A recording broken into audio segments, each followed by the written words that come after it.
Hello and welcome! This is Melsgunner, and I'm going to be starting a brand new series covering a game that's been out a while, and that is Wargame Airland Battle. This is part of a series of games, the Wargame series of games, of which there are 3 titles in the series.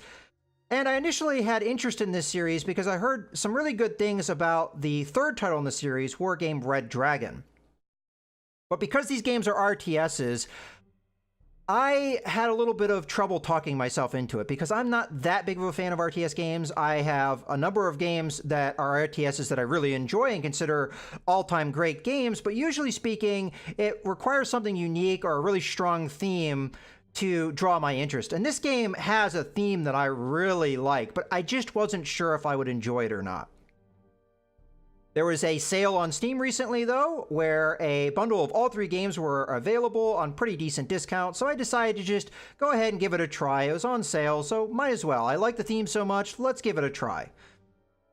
Now, my first impression of the series wasn't particularly good. I started off with the first title in the series, and it didn't have a tutorial, and it didn't have a very complex campaign, so I just went ahead and skipped over that. I didn't really play it at all. And I jumped right into the second game in the series, Airland Battle, which is what I'm going to showcase. At first, I struggled because although it did have a tutorial, it wasn't a very good tutorial, and there was quite a bit of a learning curve that I had to overcome. Once I figured that out, though, I've been really enjoying the game, and I've played through the first 3 campaigns of 4 total in this game. Played 25 hours worth, and now that I have the game understood, I've been really enjoying my time. So I thought it'd be fun to just go ahead and showcase the last campaign, the main campaign, in a series on YouTube. So that's what we're going to do. Now, the theme of this game is that it is an alternate history where the Warsaw Pact nations and the nations that are part of the NATO alliance have gone to war. This is in the mid-80s. I believe it's 1985 is the year date that this is taking place. And the campaign we're going to be playing in question, or the game overall, takes place in the Scandinavian countries. So what's going on in this alternate history is that the main campaign is going on in Western Europe between the East German and West German borders, but that has ground to a halt. It's now a stalemate.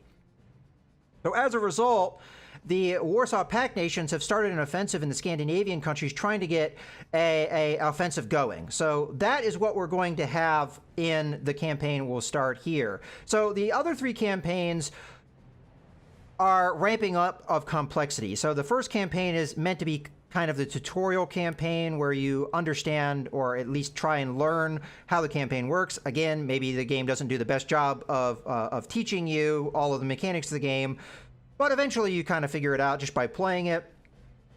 And as you go through the campaigns, they get more and more complex. You have more and more of the map to deal with until we get to the last one here, which is listed as very hard in difficulty. So that's what we're going to jump into. And this is the campaign in question. Now, I'm going to put the AI on a lower difficulty, medium. First off, because I'm not a big RTS player. I'm not as skilled at it. This is a very difficult game, and I also have the YouTuber handicap where I'm going to have to talk here. Now, I don't know how well the series is going to go because this is a game that requires a lot of concentration. There's no ability to pause in the battles. So I'm going to need to be on my toes because you do need some good reaction time. So there may be times where I'm just not talking. I don't know how entertaining this series is going to be, but I'm going to try my best to make it an entertaining series. In any case, it is September 18th, 1985, so I was correct on the year date here. So, the news has been confirmed by all Western press agencies. We are going to be playing as the NATO, by the way, NATO forces in this campaign. Other campaigns you play as the Warsaw Pact, not this one. Okay, in any case, the USSR and his allies have declared war on Sweden and started crossing its borders, effectively throwing this neutral country on NATO's side. But for the latter, although thankful for this reinforcement, the strategic situation is grim. While the Norwegian army had hopes of holding the Trondheim bottleneck long enough for NATO reinforcements to arrive, the end of Sweden's neutrality now leave its flank completely open to Soviet maneuvers. So pretty much what it's saying here is that the Norwegians, part of NATO, were ready for the Soviets, but Sweden, being a neutral nation, has now been declared war on. They weren't really ready, so they're pulling up their reserves, their drafting, or what have you. So it's taking them time to mobilize, so they're not quite ready. For NATO, it is a matter of survival to reorganize a new defensive line and hold it long enough to regroup a counterstrike force strong enough to reverse the situation. For the Warsaw Pact to take advantage of its initial superiority to inflict as much casualties as possible to the enemy. And for both, control of airfield and harbors will be vital to keep the reinforcements coming. Okay, so that's going to be the campaign. Now we have our objectives. Both sides must break the enemy morale in less than 20 rounds. Retaining control of Oslo, Copenhagen, and Stockholm is our objective. And otherwise, these are going to be the forces that we have involved. So we have the NATO forces, and we have the Warsaw Pact forces. Now, pretty much how this is going to work is we have the ability to reinforce the forces that we have out on the campaign map. But there's a time schedule for that. So on day 0, we have a few divisions or units available for us, but we're going to have to wait to be able to get some of these other units. So it's not going to be until day 10 that we'll have all of the units available. And the same thing is true about the Warsaw Pact. They're going to have a schedule as well, but you'll note that they're a lot more front-loaded. A lot of their things are going to be available from the very beginning. So we have to delay them as much as possible. That's kind of the scope of the campaign. Now, I don't know if it says here, but yeah, right here it says the balance of the scenario favors the Pact because they're on the offensive, they have the initiative, we have to delay them. That's the whole idea behind the campaign. So let's go ahead and jump in here and start the campaign. All right, the way this is going to work is the game is broken into 2 phases. There's a campaign map phase and there's the battle map phase. Right now we're in the campaign map phase, and that's going to work on a turn-based system. So we're at the start of our first turn, and each turn is going to be a day. So we're on day zero right now. The battles will happen at the end of a turn if units engage each other. And for the scope of this series, what I'm going to do is I'm going to end each video after a battle has occurred.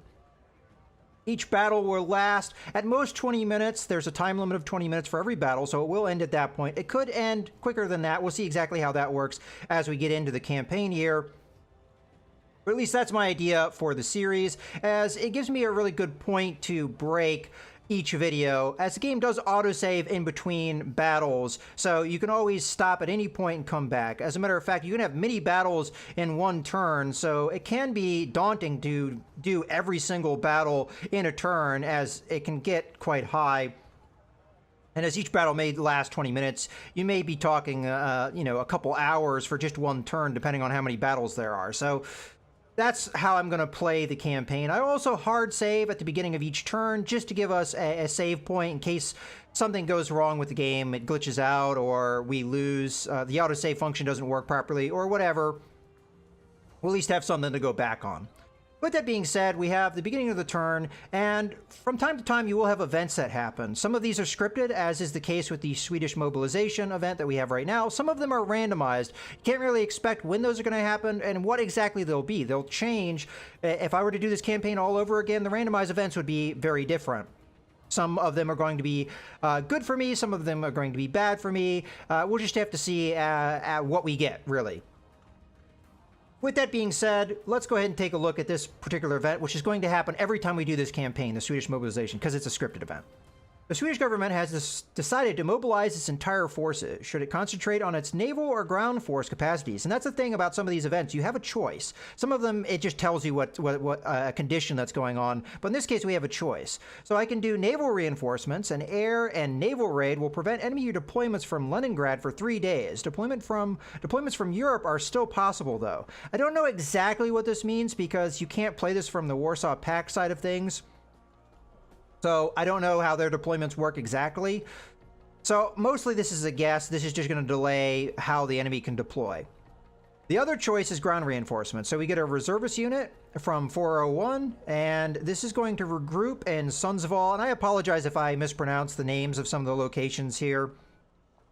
An attempt to slow down the enemy. You can deploy them right now or later on to strike behind enemy lines. Now, I have taken a little bit of a look at this campaign, just at the very opening part. I haven't really done anything more than just look at this day 0 condition. So I do know what both of these choices do. This is going to give you a unit that you can deploy either now, as it says, or later. And I'll explain exactly how that works. Or we, again, have this delay. I'm going to choose the naval reinforcements. And I'll explain what the strength of this choice is and its weakness as well. So we'll choose this one. And let's go over what the campaign map is all about. So it mentioned in that event Sundsvall. So that's going to be right here. So there's going to be different locations on the map. And we have a good chunk of Scandinavia available. The areas that are in blue are areas that I control. And the areas in red are the ones that the Warsaw Pact is currently controlling. Every area will have a number of political power points it will give you. You'll see that number right here. Some of them won't, though. As you can see, Strömsund right here has no number after it. So this gives you nothing if you hold it. So the only two areas that the Soviets hold up north here that give them points is here and here. We also have a location they hold down here, which gives them 1. So right now we have 6 showing for the Warsaw Pact. And that's what they will accrue every turn. Now, us, on the other hand, we have a number of spots here that give us points, but we have ones that also don't, like this area here. The important locations like Copenhagen, which is one of our objectives, Stockholm, and Oslo will give us quite a few points. And you'll also note some special indicators. Now, these are going to indicate deployment abilities. So the airports are going to allow you to deploy airborne units. The naval or the shipping yard, or the dock, I guess, is what I'm looking for, is going to allow you to deploy, I think, pretty much any other unit. You have some special units that are Marines or what have you that can land along a coast. In our case, we have control of the coast where we see these little blue ships here. So we usually can do those kind of engagements from this coast, whereas I believe the Soviets can do more or less the same thing along the coast in the Baltic Sea here. So we kind of have to expect them to be able to do the same thing. Our forces are going to be these little vehicles here. Now, the vehicle is going to give you a little bit of an indicator of what type of unit it is, but if we hover over it or we click on it, we'll get a more in detail what that unit is and some things about it. Now, just describing really quickly what that other choice would have been is I have political power, and as we were talking about how I accrue it every turn, all of these spots will give me political power. I have political power points up here, and how I spend those, I have a couple different options of how I can spend them. First, I can use them on strikes. These are going to be special abilities. We'll look at these a little bit later, or I can deploy units. Now, as we saw in the beginning of the campaign, we have different slots of when these deployments or when these reinforcements will come. If we click on day 8, it's not day 8 right now, so we can't get these guys. They're approaching. They're not available. But day 0, it's day 0, so these guys are available. So we can see the political point cost up in the upper right corner here of the unit. So we have the unit in question. If we hit this deploy button, we can choose where we want to deploy it. So I go ahead and click that. And these are going to be the locations I can deploy this unit. So right now, this unit can only deploy in Copenhagen. If we were to click on this Marine unit here, I think it's a Marine unit. Yeah, U.S. Marines. We would be able to deploy and pretty much anywhere on the, well, where am I able to deploy this? Not showing anywhere. Oh, I don't have enough points. That's why I can't deploy it. All right, so that one I don't know for sure. But this one has a very limited deployment zone. That unit that we would have gotten if I had chosen the other choice would have only been deployable in Sundsvall. It would have been a 20 cost deployment, which is all the points that I would have had for this turn. And it only deploys there. Even later turns, it only deploys there. So a strategy you could do is, if the Soviets were to overrun my position, let's say they were come down here, I could deploy in Sundsvall and attack them from behind their lines.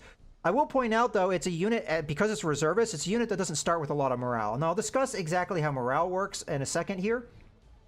It's going to be pretty important, though, for our unit. So let's go ahead and go over all that. I'm going to go ahead and close this for now. We'll figure out how we're going to use our political points for this turn a little bit later. I can also save them. They'll carry over into future turns. Let's go ahead and take a look at one of our units. And the one I'm going to take a look at in particular is going to be this one here, this Norwegian unit.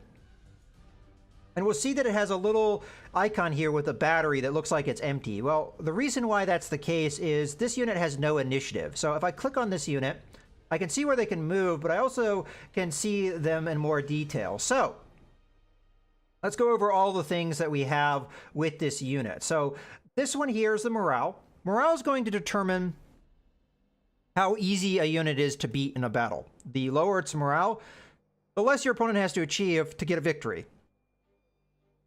Your initiative is going to determine how much of your unit you can deploy in the first or the opening stage of the battle. So that can be pretty important. So this unit has 0 initiative. None of these squares are filled in, so you can have a maximum of 5.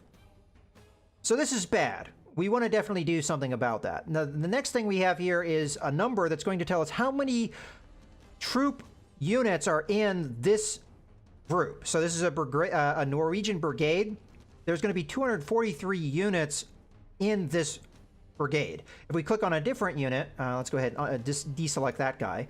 We click on this one, we see 310. So different units are going to have different numbers. Now the numbers don't necessarily mean how strong the unit is. It just tells you how many units are in there. You have to actually look at the units in question to figure out what is the strengths of this particular unit overall. And that can take a little bit of experience to figure out. It also helps if you know about different militaries and the equipment involved from real life, because these are real life things. So for example, I can take a look at what kind of air cover this unit has. So we can see that it has a couple F-16s, it has 5 F-104 starfighters, and it has 4 F-5A freedom fighters. That is its Air Force. And if I look at each unit, I can see what they're equipped with. So if you know a little bit about military equipment, you can kind of figure this stuff out. You also see stats here that can give you a better idea if you don't know. So if we look through this, we have, every unit can have up to 3 weapons. So the F-16 here has the maximum number of weapons it can have. So that we see it has a Vulcan, so this is going to be a cannon that it can use for direct fire. And we can see its stats here. So its range, what it can attack. So it can attack ground, it can attack helicopters, it can attack other airplanes, its accuracy, and then some stats about how effective it is. So AP power is not, it's not filled in, so it doesn't have any ability to defeat armor. That would be anti-armor. And then we have HE power, suppression. So this is how it can suppress the enemy and kind of affect their morale. And rate of fire, that's probably not necessarily as important, but it gives you a little bit of an idea of the abilities of that particular weapon. We also have some bombs here. So these are bombs that the F-16 can drop on an opponent. There's 2 of them. And again, you have stats there. And then you have the AIM-9Ls. These are going to be air-to-air missiles. So we can see they can attack helicopters and airplanes, but it can't attack the ground. So there we have an idea of what that particular missile can do. So this is a multi-role fighter. And we can actually see by the icon, which I can't highlight because unfortunately, but you see in the upper right there, there's an icon. That icon means it's a multi-role fighter. We move over, the Starfighter, more or less the same thing. It's another multi-role fighter. We've got bombs. These are cluster bombs, so these are going to be effective against armor. As we can see, it has AP power as opposed to the bombs that the F-16 had, which are just high explosive. So good for that. We have, again, the AIM, a little different missile, so there might be a difference in stats here. So it looks like the F-16's missiles are a little bit more effective. They're more accurate. They have a little bit longer range against airplanes and so on. Then we have the last plane here, which this is a ground attacker, if I remember the icon correctly. So all we have here, we have the cannon and we have rockets, and these will only attack the ground. So this, outside of the cannon, this plane has no means of attacking other things that are in the air. So that gives you kind of an idea of what the abilities of this, of the air cover here is. And then we have other things like tanks.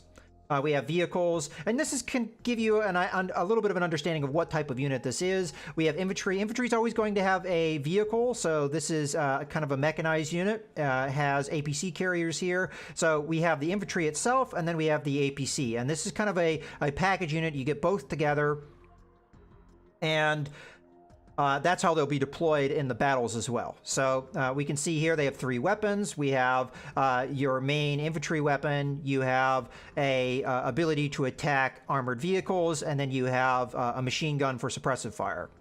So this is a very standard infantry unit, and we can see that they have 20 of this particular unit.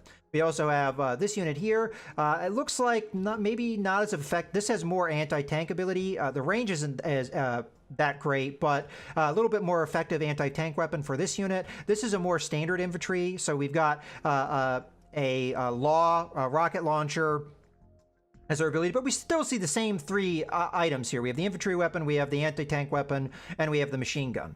And we also have the APC that's going to carry them. And then we have an ability here to attack aircraft as well. So this is going to be your anti-air launcher that you can also deploy. So that's going to be an element of this, is you have to figure out what your units are and how to effectively use them. And in this case, this unit is not in an APC, it's in a truck. So this is going to be an unarmed truck. So we have to be careful here because this truck is vulnerable to the enemy. It can't really fight back. So that's just a very basic overview of what is going on with these units. We're going to get into it more once we get into the battles. There's a lot to cover, really, honestly, and I'm going to try and do my best to go over it all. But as we can see, one of the big problems that we have to start off is that a lot of our units have either really poor morale or they have really poor initiative, or both. We can't see the enemy. How I would see the enemy is I'd use a strike. I'd use air reconnaissance so that I can know about the enemy. I'm not going to do that because I don't feel there's a need, and I'll explain why in a little bit. Now, the important thing with the strikes, I should go over those now. These are going to be a number of special abilities. So I already mentioned area recon. Area recon is going to be how I can see things that are... I don't have a unit over here, so I can't tell if there's units in these spaces. I can only tell if there's units here because I have adjacency to this space here. How I would be able to tell that is I'd use Air Recon, and Air Recon is also going to give me information about the unit. So I'm going to know how much morale it has, what its initiative is, what the unit is in particular. I can tell from this unit that it is a Soviet unit and that it is probably an armored division. This one here is also Soviet, and it's probably a mechanized division, more infantry than tanks. This is going to be more tanks than infantry. It's still probably going to have a decent amount of infantry. Every unit's going to have infantry to a certain extent. We also have Air Raid, which has a number of special effects. It's going to lower the initiative of a unit by 2 if they're within that space in the 24-hour period that the air raid's going on. And it will also remove the income of that unit. So whatever political points would be gained. Oh, maybe I'm misunderstanding it. The sector's infrastructures, airport, and harbor will be neutralized. I apologize. So it's just going to be their ability to deploy units. So, for example, these airports, we can neutralize those. So I actually misunderstood that. We have Naval Bombardment, which is going to lower the enemy's morale by 2. And considering morale is going to determine how easy a unit is to defeat, this is pretty effective. We only have 2 of these, though. You see here, that's how many we have. We only have 2. Once we use those 2, we're done until we get more, which we can get by those randomized events or sometimes scripted events as well. We have Commando Raid. This is going to lower the initiative of a unit by 1, but it will also pin them in place. We'll mobilize them till the next day. This is very effective at, and I probably am going to use this in our first turn. We have aerial cover. This is going to defend you against, I think, the aerial recon and the aerial raid, if I remember correctly. Enemy air raids on the, oh, just air raids. Okay. Camouflage is what you use for the aerial recon. So these are your 2 defensive types. You'll note that they don't cost you anything to use, but you still have a limit of how many you have. And then we have mine layer, which is going to prevent the enemy from using submarines. Now, I happen to know from playing the Warsaw Pact side that submarines, what they're going to do is they're going to prevent me from deploying from sea zones that are whichever they choose. So if they choose down here, I can't deploy anything over here. If they choose over here, I can't deploy anything over here. So that's kind of how that works. All right, so let's go ahead and do the turn. As I said, we have a problem with our morale or initiative. This guy doesn't have very good initiative and not really great morale either. So I'm going to go ahead and choose R&R. This is going to increase his initiative by 2 and his morale by 1. So that's what we're going to do there. We're going to do the same thing here because of poor morale. So we're going to do that as well. You have really bad initiative, so we're going to need to do something about that. So we're going to do R&R here as well. You have really bad morale. You do have better initiative. So what I could do is I could start moving this unit to try and get a defensive line going here so I could meet up with the Norwegian line. Or I could reserve them because, again, morale is really low. So I think I'm going to continue to do that, though. I'm just going to go through, and that's really all we're going to do this first turn, is just try and get ourselves into fighting shape. I'd like to have 4 or 5 morale minimum, and that's minimum. I'd like to have better than that, to be totally honest with you. Okay, we're going to do that here, too, because their initiative is so low. Every time you're in a battle, you're going to lose 1 initiative. So eventually your ability to engage the enemy is going to be eroded. And we have a unit here that's completely out of initiative, and it has bad morale too. So we're going to go ahead and do that. Now, you'll note that I'm not R&R'd these two units, and there's a reason I haven't, because we're going to use them on an offensive. So the first thing we're going to do is I'm going to use 10 deployment points to do a commando raid, and I'm going to do it on this space here. Now, the enemy does have abilities that can counter this, but if this works, we will pin these guys and they won't be able to attack. So you might have thought, oh, using R&R with your guys right near the enemy, that wasn't really a good choice. What I could have done instead is have them retreat and redeploy, but I don't want the enemy to gain any ground here. So what I'm going to do is I'm going to use a commander raid on that spot, and that's going to prevent them from moving. That's going to keep them still. So it's going to curb their offensive. They're probably going to gain these two spots here, I imagine, but they're not going to be able to attack here because this is the only spot they have adjacency right now. Okay, we've done that. There's one other thing I'm not going to want to do, and that's going to be my naval bombardment. I can only use the naval bombardment along my coast. So right now, I could have used it here if I wanted to attack, but we already know these guys aren't really ready to fight. I'm going to use it here instead because I'd like to knock this unit out if I can. So what I'm going to do is I'm going to put that there. And then I'm going to have these two units attack. So how I attack is I just go there, and then I right-click, and then these two units will move. Now, they'll move. I think it goes along with their initiative, so the initiative is, I think, going to determine how fast they get there. This guy only has one initiative, so he's only going to be good for this one campaign. But if we can do this right, I think even just drawing this guy where his morale is right now, we'll be able to probably destroy this unit. And how we win is by getting our morale points. If we get to the cap of 300, we win. And how you get points, well, there's objectives, like, for example, Stockholm, Oslo, and Copenhagen, which can give you morale, which might be why we start with some. But the other way you can get it is by destroying units. There's also the events that happen that can give you points depending on choices you make, so that's another possibility. So let's go ahead, send our orders, and now we're going to have the 24-hour play itself out, and we'll see what happens here. So that unit, they did try to move, but it didn't work. And now we're going to have our 3 morale, 3 initiative unit against their 2 morale, 4 initiative unit. So because of our initiative, we start with 1,700 points to work with. And because of their initiative, they start with 2,100 points. So they have greater. We need 1,000 victory points to win. They need 1,250. So that's where our higher morale, it works in our favor. If we can win the point battle, then we'll win this battle and we'll destroy this unit. If we don't get to that point value, either side, it will be a draw. Both sides will lose morale. Both sides will lose initiative. You'll lose initiative in any battle. It doesn't really matter what the outcome is.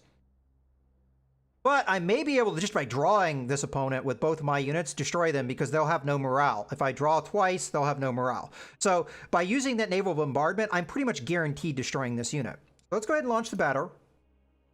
Now, as we saw, a unit's going to have a division or brigade or what have you, is going to have a set number of units that is available for it.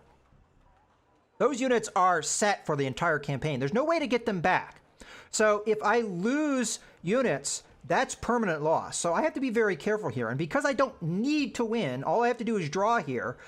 I probably am better off just taking a defensive position and trying to draw the enemy into getting casualties, rather than sacrifice units that are important to me. So that's the strategy I'm going to use for this battle and probably the next one if we need to. If we do get the victory in this battle, we won't need to worry about it.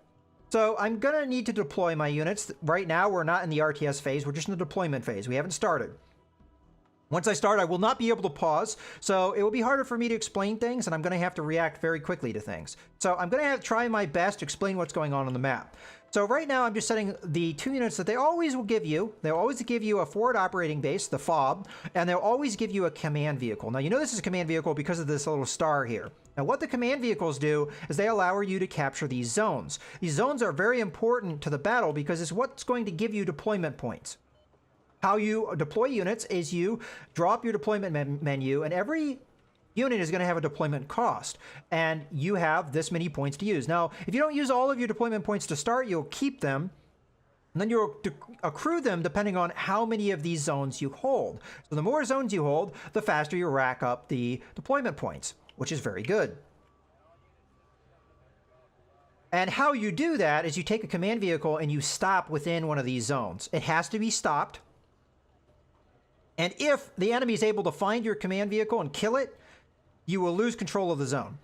If the battle takes place over more than one day, you'll spawn back on the same map, and whatever zones you controlled in the last battle will be the same zones you control for the next battle. And as a matter of fact, we have 2 units coming in here. So the next unit that comes in here, if need be, will take advantage of the deployment zones that we're able to, or the zones that we're able to capture in this battle. So it can be very important and an effective way to defeat your opponent. As a matter of fact, I think if you capture all zones, you will win the battle. It's very hard to do that, but it's possible.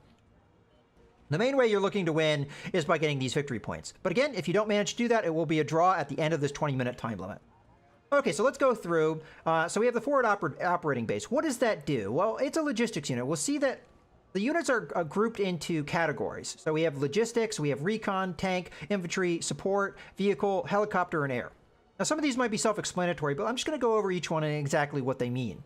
So logistics, you're going to find a few different choices. Usually you're going to have trucks, and you're going to have forward operating base, and then you're going to have command vehicles.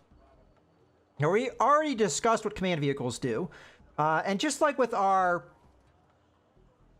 political power, like our strikes, we're going to have a set number of units. So in this case, we have 10 of these command vehicles. We've already deployed one, which is why there's a number here, and then we have 9 other ones that are in reserve. So that's our max. So if we lose a lot of command vehicles, it's going to limit us in the future our ability to capture command zones, because we won't get any more back. So it's very important that you keep your command vehicles safe, because this is the limit that you have for this unit. Now, these two choices here are going to give you supply. Now, the supply, you'll note with the forward operating base, there's this yellow bar.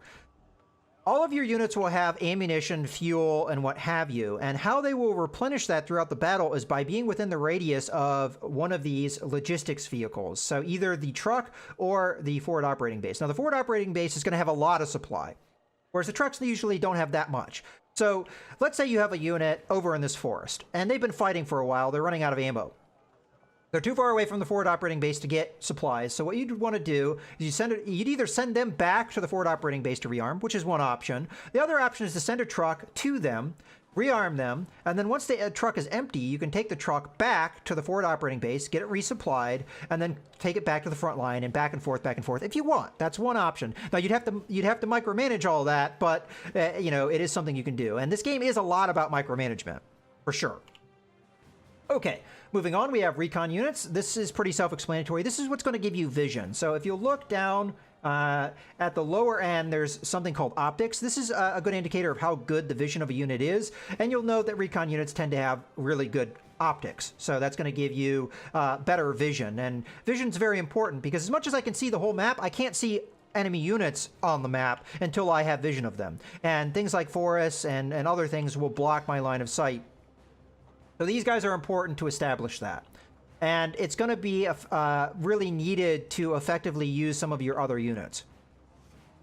Tanks are pretty self-explanatory. They're tanks. They're one of the more powerful ground units. They have good armor, which you can see the little silhouette of the tank. There's armor values. So 10 in the front, 2 on the top, 3 on the side, 2 in the rear. So this has decent front armor.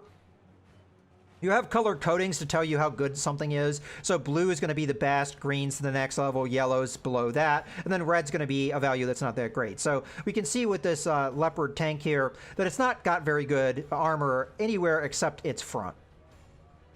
Then again, we have its gun, we have its machine gun, so those are the 2 weapons it's going to have, and we can see some of the stats of that. So we have a decent number of tanks here, so 60, that's quite a lot. So this is, you know, kind of an armored division that we're working with here.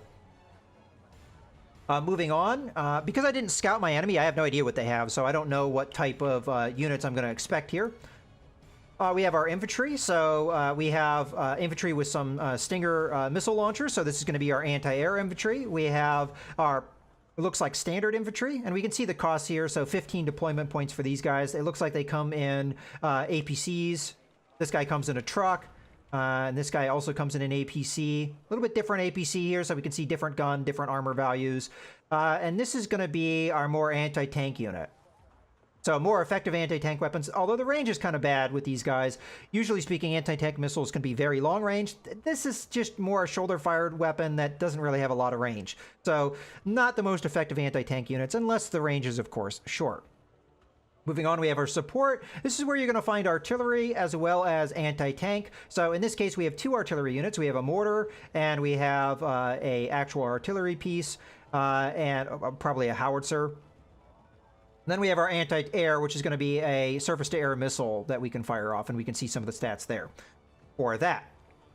So really, we don't have a ton of anti-air here. We have up to 8 of these vehicles. We have how many of the infantry for anti-air? We have 12 of those, and that's it. That's all we have for anti-air. So we might be a little weak on anti-air, so I'm going to have to be careful there.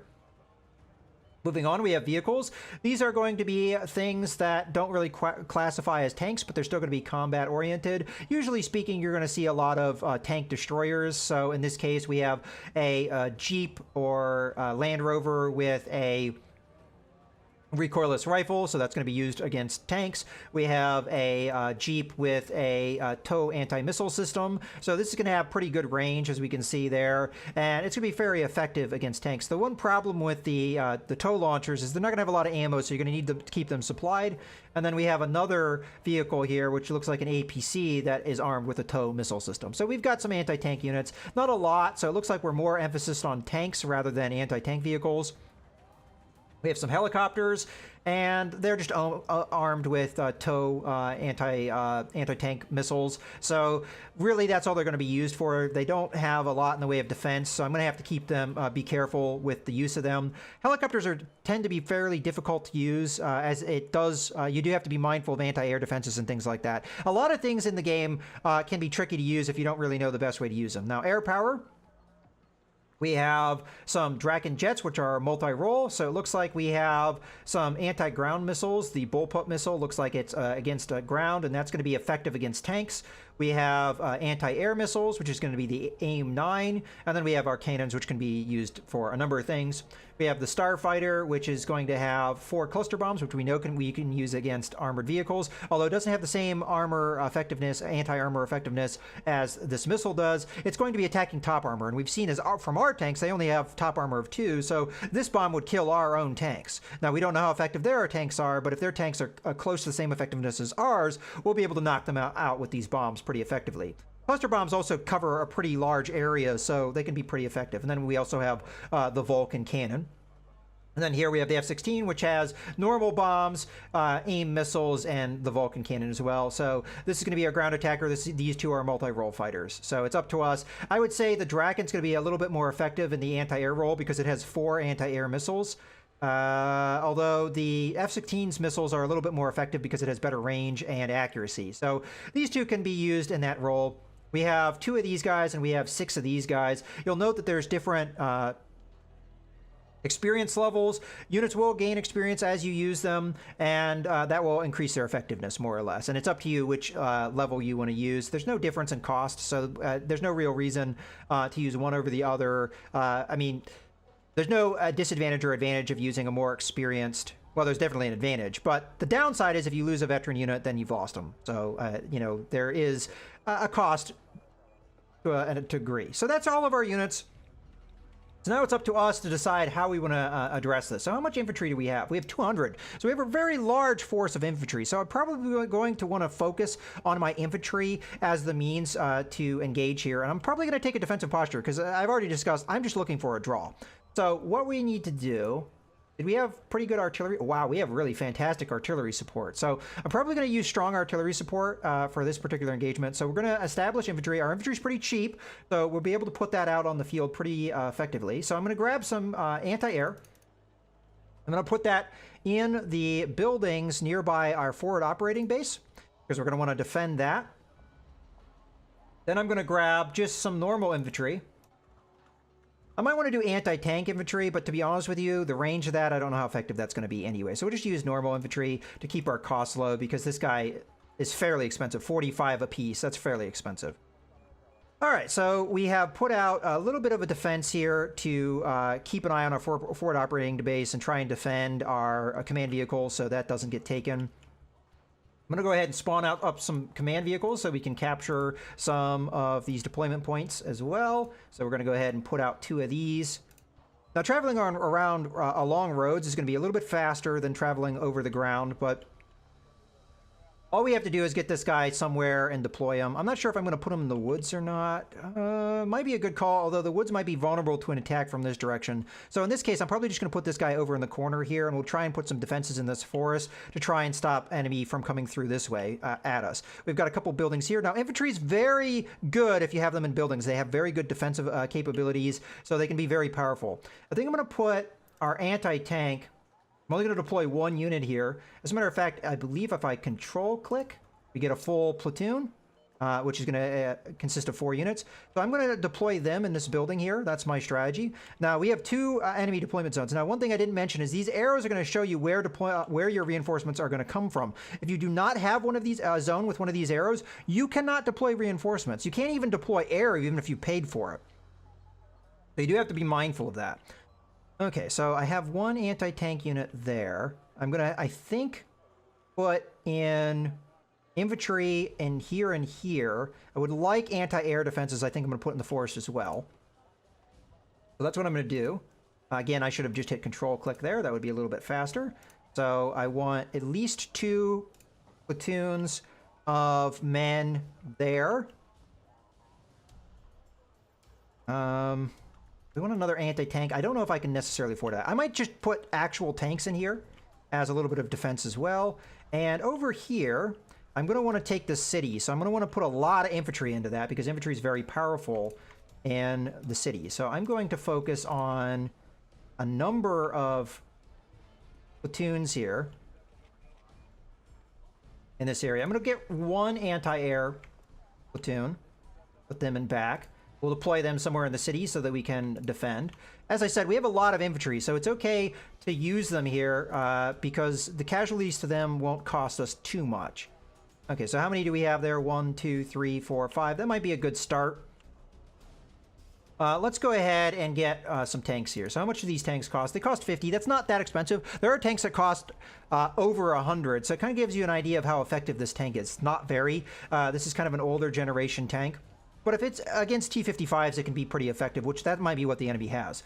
All right, so let's go grab a full platoon of that. So I'm going to put that in the forest, or maybe out in the field here. Yeah, maybe I'll put them right here. Maybe along behind these trees. That way we can attack either direction. Do we want a recon unit?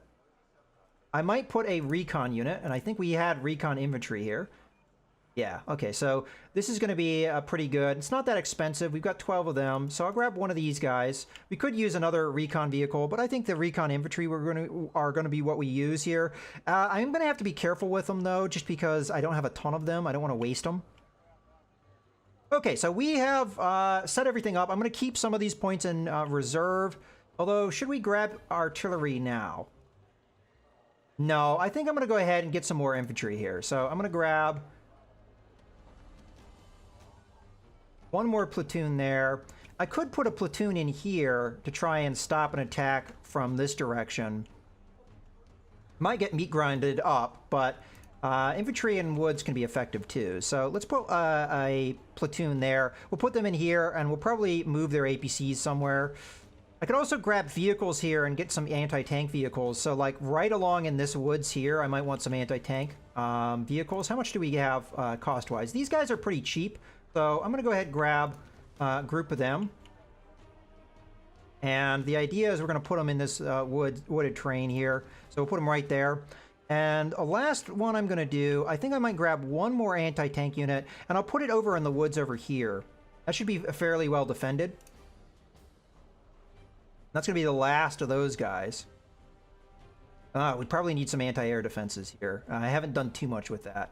Okay, I changed my mind on that. Let's go with some anti-air here. I might not be able to afford much. Be able to afford 3 of these guys. Put them in nearby the forward operating base for right now.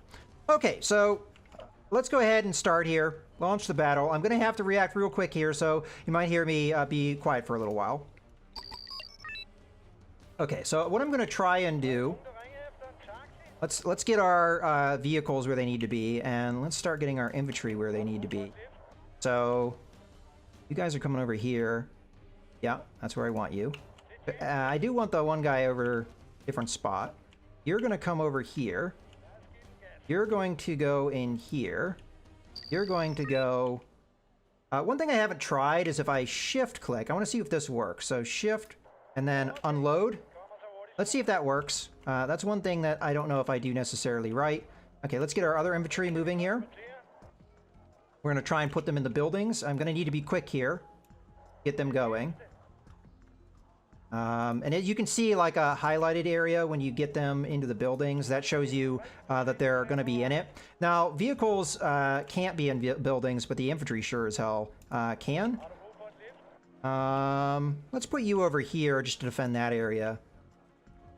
Okay, I don't know if I've doubled up some infantry in the city here, but we'll put a unit there. Let's see how this goes. So, if I did this correct with the deployment, these guys should unload. Yeah, that did work. So I didn't do it with the other ones, but I've never really tried that before, so I wasn't exactly sure if it would work. Okay, so infantry, come on up there. We'll keep these guys there. Okay. So I'm going to have to manually unload a lot of these guys just because I didn't do it. But now I know that I can do that. Let's go ahead and grab this guy, put him here. We don't want the trucks anywhere near where they can get shot up. And you are going to come to here, and then we're going to unload you. Okay, you're the recon unit. I want you right there, and you are going to go right there. We have our tanks in position, so they're in a line behind these little group of trees. Okay, you guys are more or less where I want you. Did I send the anti-tank? Didn't I have an anti-tank vehicle? Oh, I might have forgotten to put it out there. That's all right. We'll get one. So vehicle, anti-tank, and I'll put you right in the woods there. Okay, moving along here. You're already in place. Let's unload you. I'm gonna go ahead and take your vehicles and put you there. You're gonna unload. You're gonna unload. I'm just putting the vehicles in the woods so that they're a little bit protected. These guys can be vulnerable to the enemy. Okay, so they're starting to capture zones. Oh, you're not quite where you need to be. Okay. Now, I'm not going to push too hard here. I'm mostly just looking for a draw. Come on, don't be difficult. And stop. There we go. Not exactly sure why that guy wandered off. Okay. You are in place. Let's unload you. You are in place. Let's unload you. Where are you? Okay. I'm going to put these vehicles in the woods here. See if we can get things going. I'll probably put these guys over there. And you can see which zones we control with our infantry. Oh, okay, we've got an anti-attack helicopter coming after us. So I'm going to go ahead and unload these guys quickly. And we'll put the... Now, I can counter that with some air, although they have a big anti-air force. So let's get our artillery going. We already discussed that we're pretty powerful there. I'm going to go ahead and deploy them by our forward operating base so we can resupply them. Okay, that helicopter is going to be a little bit problematic, but now that I've got my units in the woods, we are not being seen by them anymore. Let's go ahead and put these guys in the middle here. So we can hit these guys with our air power, but first we have to knock out their anti-air. So they have 2 units of anti-air here. Now I can use my artillery to hammer these guys because they're just sitting in a defensive position. Sometimes the AI does this. When they don't want to engage, they do things like this. Okay, let's go ahead and unload you. And then the truck is not a combat unit, so we're going to want to get it out of there. Okay, so we have held the city pretty well. I'm going to grab one more thing of infantry. Let's grab you guys. Now, the enemy may start moving here, so we do have to be prepared for them. And I do want also... I'm thinking about putting anti-tank units here because this is kind of a vulnerable corridor. Let's put another unit of infantry in here just to defend this section. And I'm going to move this infantry over here because I think that's a little bit better spot for us. All right, so the enemy hasn't really attacked us yet. Artillery's in place. Let's go ahead and start hammering these guys. So I'm going to focus on their infantry. We're just going to get more and more artillery because that is our strength. So we're just going to hammer these guys. And I'm going to, again, I'm looking for a draw, but any casualties I can do here, and I've already done some. Oh, actually, no, they did some to me. They knocked out one of my vehicles. And we're just going to rain fire down on them because we've got vision. We know exactly where they are. And if we're able to knock out their anti-air, as a matter of fact, I'm going to start focusing on that. We might be able to get some stuff done here. Okay, let's go ahead and... I might want to get a fighter out just as a defense. We do have anti-air in the area. And my next objective, I think I'm going to try and get anti-air to help out here. I'm also going to get a logistics trucks going over here, just so that we have an ability to resupply. Okay, are you guys in the forest? You're not really in the forest. Let's get you over there a little bit.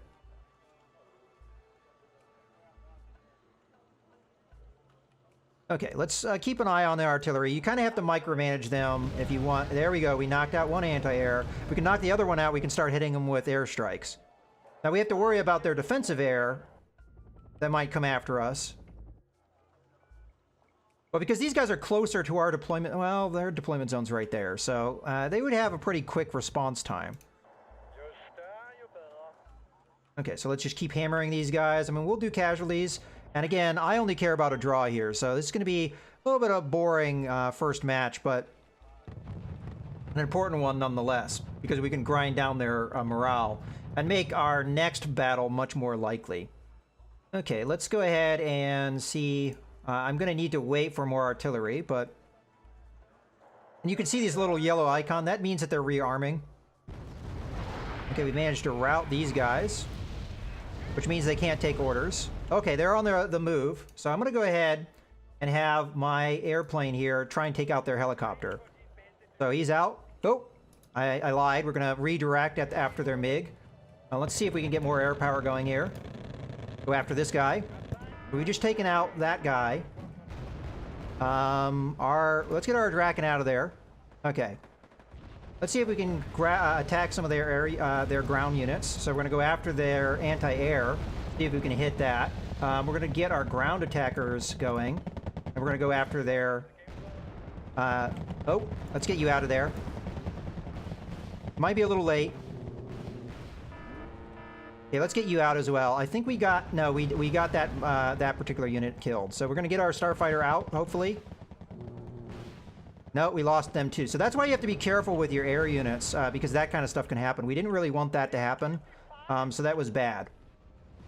So I'm probably going to cease my air campaign from here on out. Let's go ahead and start hitting these guys with our artillery, because they're stationary right now. But we've got a pretty major offensive coming here. Now, we have to get a lot less... Okay, let's see if we can help out here. I'm going to bring my infantry over. We'll unload these guys, and we'll have them sit tight. Let's start getting some more infantry over here.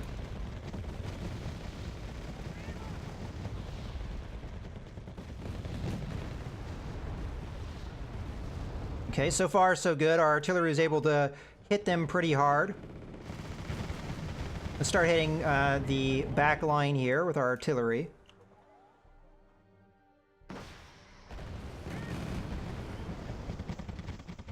Okay, so these guys are running out of ammo. Let's get them pulled back a little bit. Okay, they're en route, so they're not listening to me.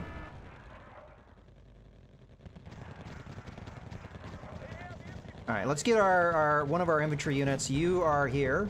Go ahead and get you moved up. Okay, so we're taking some pretty heavy casualties here. But I'm trying to do my best to inflict on the enemy more casualties. And we are doing a pretty good job with our artillery here. Maybe I'm not hammering them as much as I need to. Okay, so now they're going to have to move into my teeth. Back up a little bit.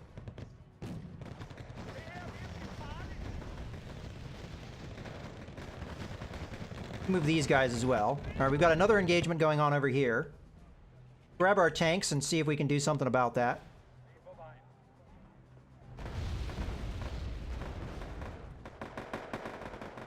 Okay, so it's infantry on infantry. Let's start getting our artillery into this. You're already in the act of firing. I'm going to fire upon their tanks here. I'm just going to go after this APC. So we're ranking up our points. If we manage to, we have 9 minutes to do it. If we manage to get more casualties here, we might just do it. Okay, we've got a helicopter incoming. Not a whole lot I can do about that right now. Okay, that T-55 is about to get knocked out. Okay, they've got a rocket attack against me. That's kind of scary. Okay, we are firing upon their APCs here.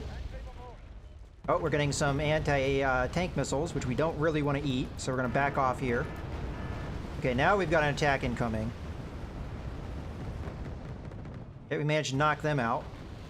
Get our tanks out of there, if at all possible. We'll get them back pulled to where they were.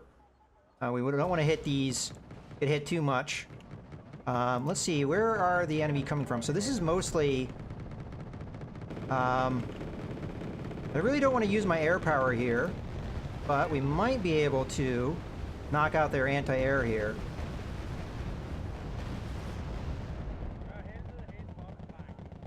Knock out their tanks if we can. Okay, we're only 90 points, sorry, 10 points away from getting a victory here, so I might even be willing to hit them with our air power here if we can get it out fast enough.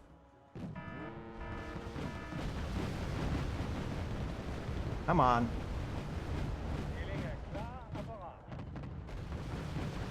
Alright, here we go. Okay, I think we didn't manage it, unfortunately. Okay, let's see what we can do with our artillery. Our artillery might be able to inflict some casualties here. Where are they? They're right here. Let's hit some... I want to grab some more tanks here. Okay, there we go. I managed to get enough victory points. So I lost quite a few points there. That could have gone a little bit smoother than it did.